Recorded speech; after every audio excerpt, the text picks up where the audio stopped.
SAS demonstration, Statistical Test 1.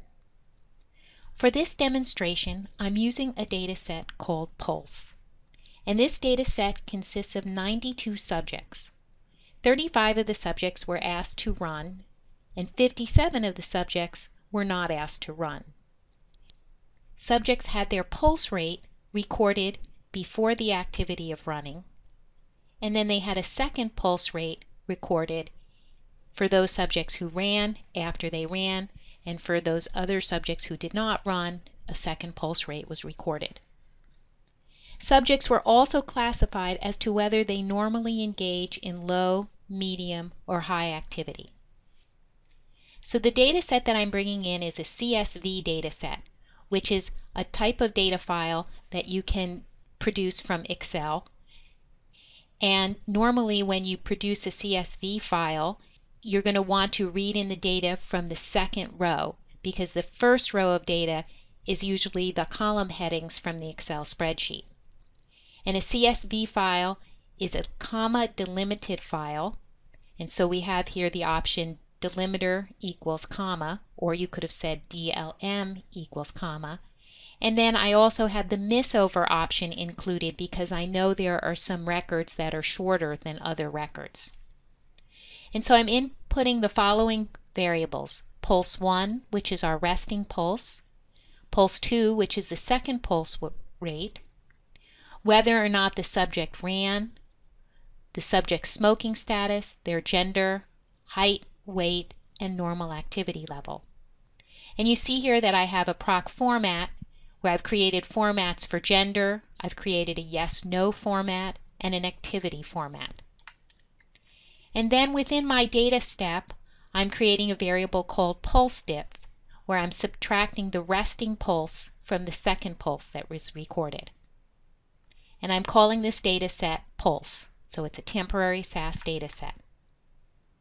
So the first thing I'm going to do is I'm going to do a contents of my data set, and then I'm going to print out the first 25 cases. And notice that I have my format statement within the data step, and so that in all the subsequent procedures you will see formats attached to the variable codings. So here is the results of our proc contents procedure. We see here we have 92 observations and 9 variables.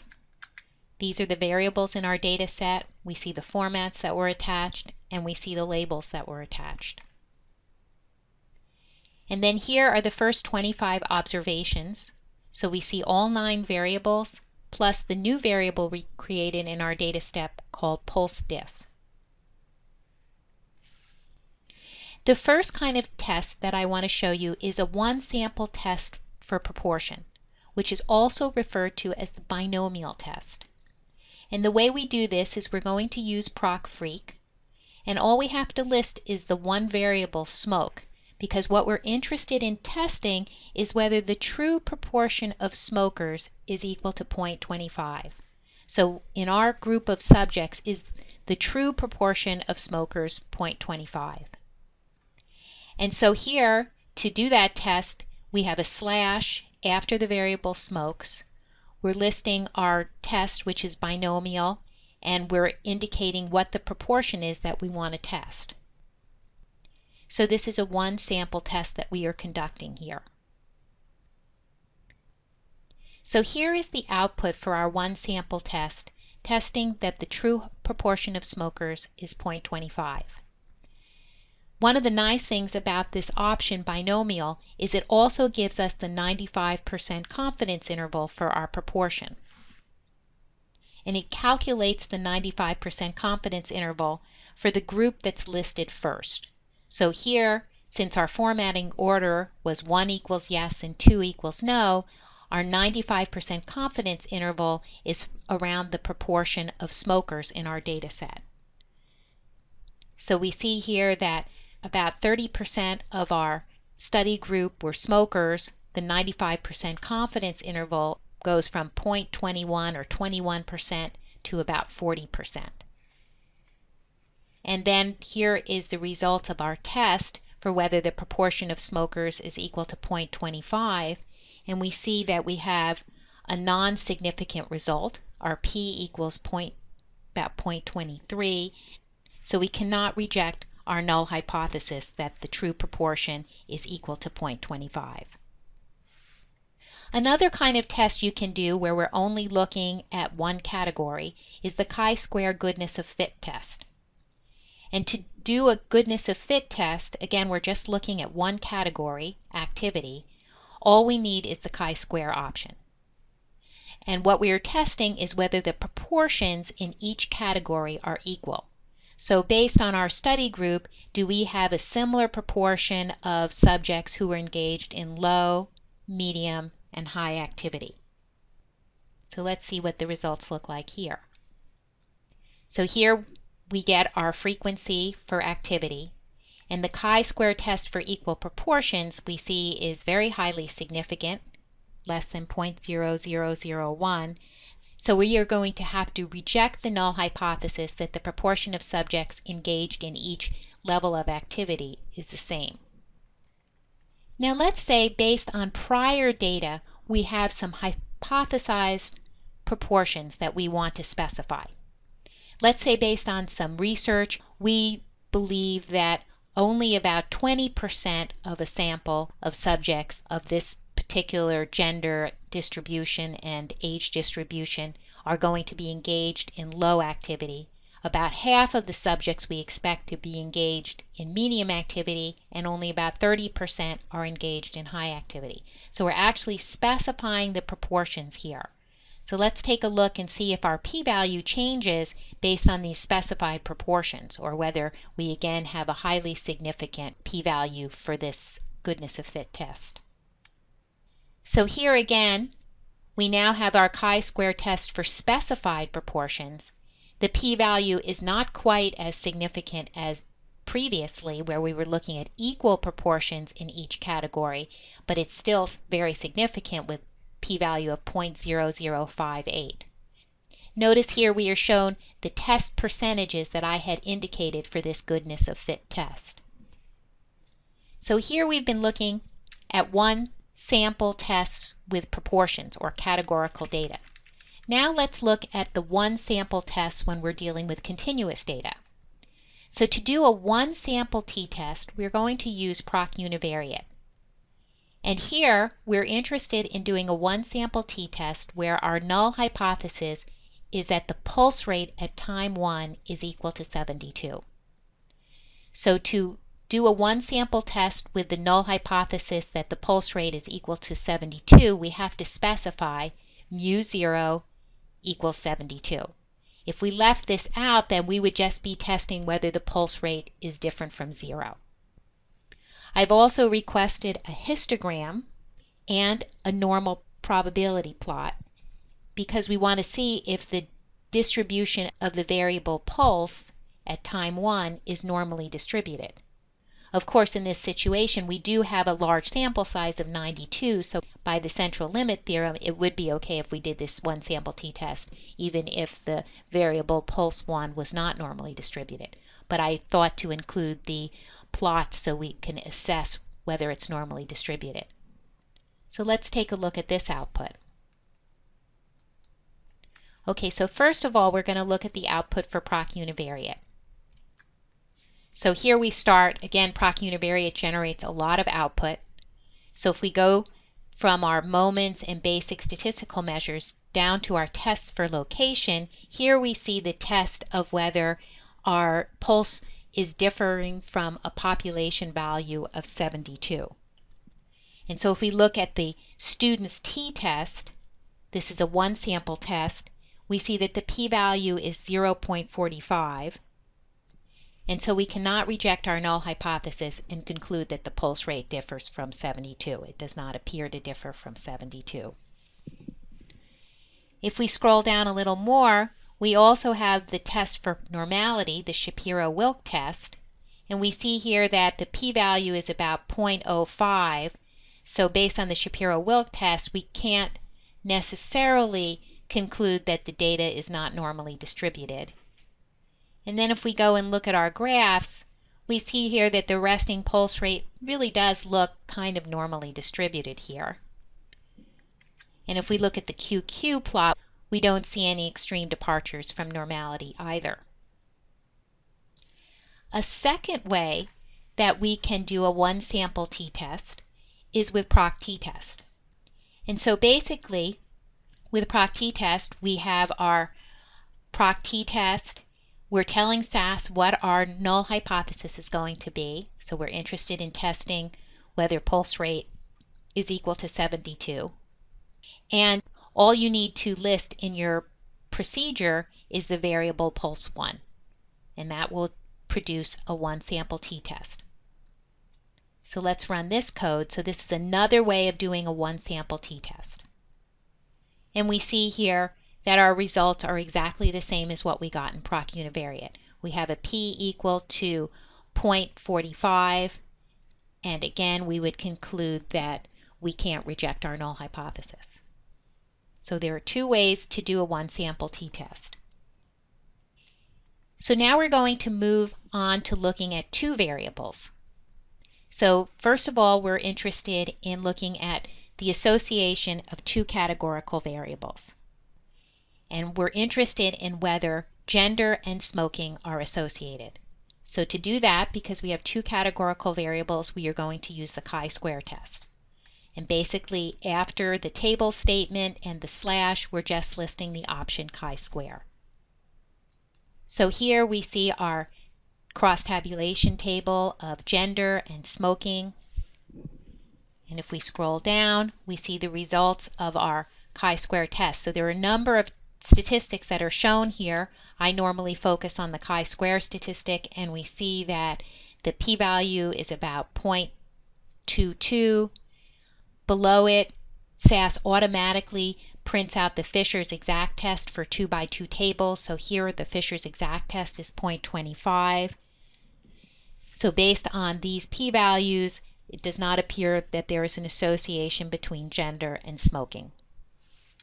Let's say we were interested in looking at whether there's an association between gender and activity level, and we want to suppress some of our percentages. So let's say we're not interested in the column percentage and we're not interested in the overall percentages. We're going to suppress them. And let's say we're interested in seeing the expected cell counts, because again the chi-square test is based on looking at expected and observed cell counts. So let's see what happens when we run this analysis. So here we have our 2x3 table, and notice we are shown our frequency, our expected counts, our row percentages, and that's all. And so our expected counts are based on our marginal distributions. Now let's say we were interested in doing this exact same test, but we want to focus on just non-smokers. So in order to just focus on non-smokers, we're going to have a where statement where smokes equals 2. And so we're looking at the association of gender and activity among non-smokers only. So let's look at that. So here, again, it's just for non-smokers. So now we're only dealing with 64 subjects. And when we do a table that's larger than a 2x2 table, we don't automatically get Fisher's exact test. We only get the chi-square test and some of these other statistics. But because we are dealing with smaller expected cell counts, we get a warning here. It says 33% of the cells have expected counts less than 5. Chi-square might not be a valid test. So if we go back and look at the table of our expected cell counts, we see that in our first cell of males who engaged in low activity, the expected count was about 3.5. For females engaged in low activity, the expected count was about 2.5. These are for non-smokers. And so SAS automatically gives us this warning. And when you see this kind of warning, you're not going to want to use the chi-square test. You're going to want to do the Fisher's exact test. So to get the Fisher's exact test for tables containing sparse cells, we just add the exact option here. Or you could actually write a separate statement, exact Fisher. And this is one of the nice things about SAS compared to SPSS, because in SPSS you only get Fisher's exact test for 2x2 tables. So here I'm rerunning this code with the requesting Fisher's exact test, and you see here that we have our results, and based on Fisher's exact test for non-smokers, there does not appear to be an association between gender and activity level. In this next bit of code, I'm interested in checking the normality assumption of the type 2 pulse rate by running status. So I'm going to show you a QQ plot as well as a box plot. So first of all, let's look at the QQ plots for pulse rate at time 2 by running status. And I'm particularly interested in the plots here. So we're going to go and look at the plots. So first of all, if we look at the histogram, it does not appear that the data is normally distributed for those subjects who ran and then had their pulse rate recorded at time 2. For those subjects who did not run and had their pulse rate recorded at time 2, it does appear that the data looks more normally distributed. And here is the QQ plot for subjects who did not run. So their time 2 pulse rate, again, the data appears to be normally distributed. For those subjects who did run, the QQ plot indicates that there's some departure from normality. So it's not surprising that those who did not run, their pulse rate at time 2 appears to be normally distributed, because when we looked at pulse rate at time 1, the baseline pulse rate, that appeared to be normally distributed as well. For those subjects who ran, their pulse rate, of course, is going to be affected by the intervention, and that may partly cause the difference in why the data does not appear to be normally distributed at time 2. Another way that we can compare the test variables visually between the two groups for both location and spread is with a box plot. So again, I'm interested in looking at both the baseline pulse and the time 2 pulse by whether or not you ran. So here's the box plot for the resting pulse rate, and it appears that just looking at it that there's not much of a difference in pulse rates between the subjects who were given the intervention of running and the subjects who were given the no intervention at all. So this was the resting pulse rate of everyone before the intervention of running. And then if we look at the second box plot, not surprisingly, those subjects who were asked to run, their pulse rate is much faster than those subjects who were not asked to run at all. And it also appears that the distribution of those subjects who were asked to run, the distribution of their second pulse rate does not appear to be normally distributed compared to the subjects who did not run and had their pulse rates recorded at time 2. So basically what I've been doing here is just kind of doing a little background work before I conduct my independent sample t-test.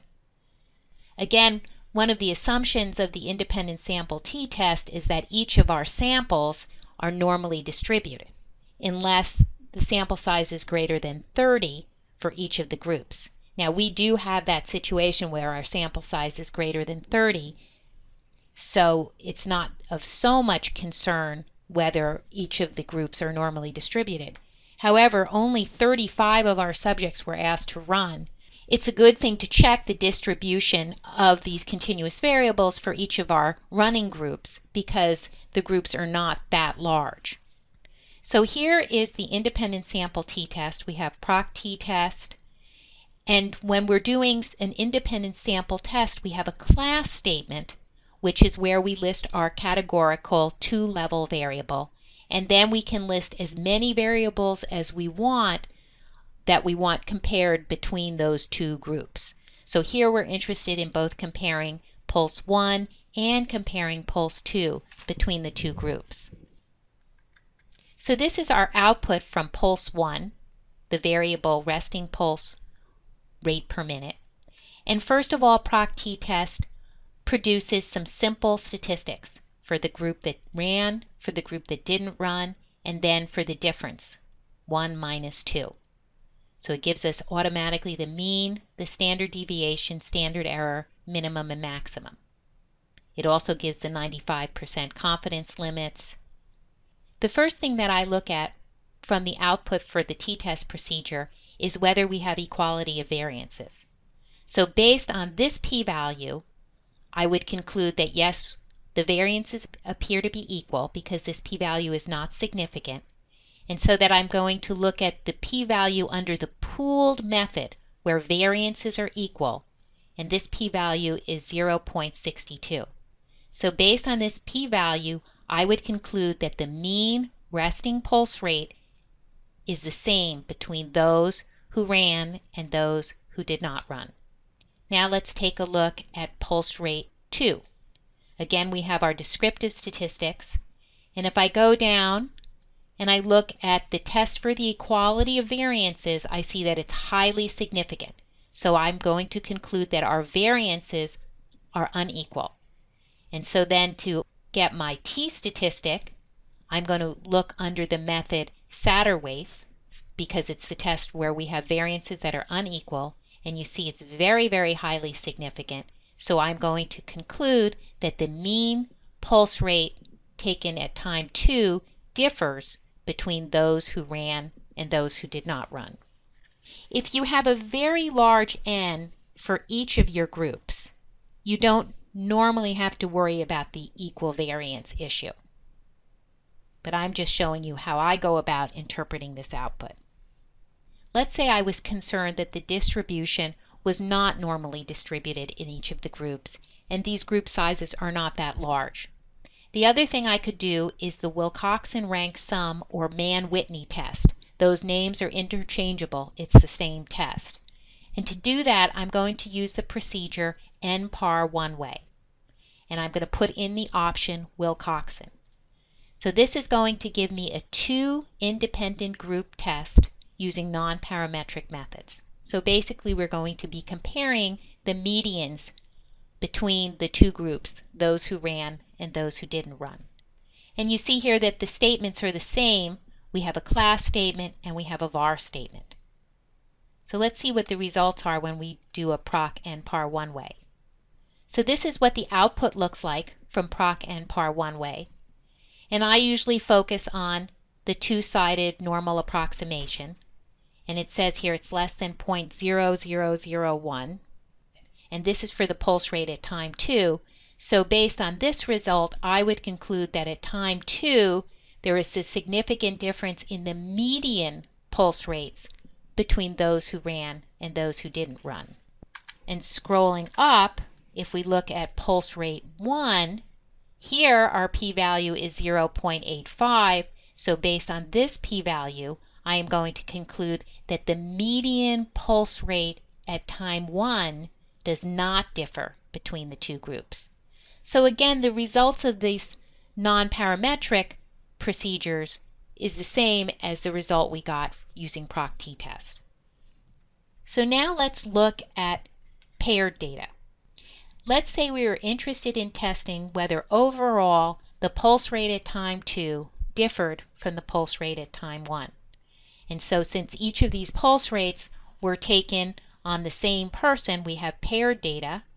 And to do a paired sample t-test, we can do that by using the paired statement in proc t-test, and we have an asterisk between the two paired variables. So if we run this, we see that our probability is less than 0.0001, so there is a statistically significant difference in the pulse rate at time 2 compared to the pulse rate at time 1 if we include all 92 subjects together. Let's say we want to do a paired t-test for the group of subjects who ran and the group of subjects who didn't run. Then we are going to do our proc t-test by the variable ran, and let's see how the results differ here. So for those who ran, there was a very significant difference in their time 2 pulse rate compared to their time 1 pulse rate. For those who did not run, you see the p-value is 0.85, and so we would conclude that there is not a significant difference in the time 2 pulse rate compared to the baseline pulse rate for those subjects who did not run at all. Another way that you can do a paired t-test is by using proc means. And so here, in order to do it in proc means, we are using our variable pulse diff. And basically what we're testing is whether this difference in the two pulses differs from a value of 0. And so we're doing essentially a kind of one sample t-test here. And we're requesting the t-statistic and the probability value in our proc means statement. And we want it for whether or not you ran or did not run. And so we have class ran. So this is a second way of doing a paired t-test. And you see here we get the exact same p-values that we did before by using the variable that we created called pulse diff. And so for those who ran, there was a statistically significant difference in their pulse rates between time 1 and baseline. For those who did not run, there was no difference in their baseline and time 2 pulse rate. And finally, a third way that we can do a paired sample t-test is with proc univariate. And we again put the variable pulse diff into proc univariate. And if we look at the output, and we're interested in the tests for location, so we're testing here whether pulse diff differs from a population value of 0. So mu equals 0. And here we're looking at all 92 subjects together, so we're combining those who ran and those who did not run. There is a significant difference in pulse rate between baseline and time 2 for if we look at all 92 together. And the reason for this is because we have those subjects in there that ran as well as the subjects who did not run. What's also helpful with proc univariate is besides getting the student's t-test, we're also given the non-parametric test, the signed test, and the signed rank test. So if you were doing a paired test with continuous data and you were concerned about the normality assumption, then you would want to use the univariate procedure to do that. And so if you had a recording like pulse at time 1 and pulse at time 2, you would want to create a variable, the difference, which is what we did, pulse diff, and then run that new difference variable in proc univariate. And that would be the way that you could conduct the signed test or the signed rank test. So you need to use proc univariate for those two non-parametric tests which are used for paired data in the setting where the data is not normally distributed. Finally, I want to look at paired categorical data. So I'm going to create a new data set called new pulse. And so I'm going to bring in my data set pulse, and I'm going to categorize the pulse at baseline as whether or not you had a high pulse rate or a lower pulse rate. So if your pulse rate was greater than 80, I created a variable high pulse 1 equals 1. If it was between 0 and 80, then high pulse 1 equals 0. And then I did the same thing at time 2.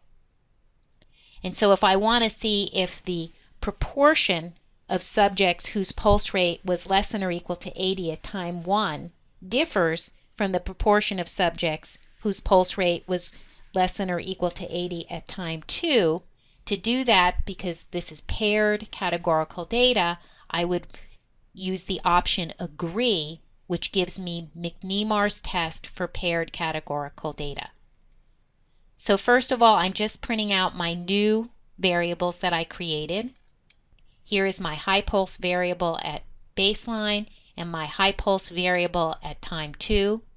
And then to do McNemar's test, we're just going to do high pulse 1 asterisk high pulse 2 with this option agree.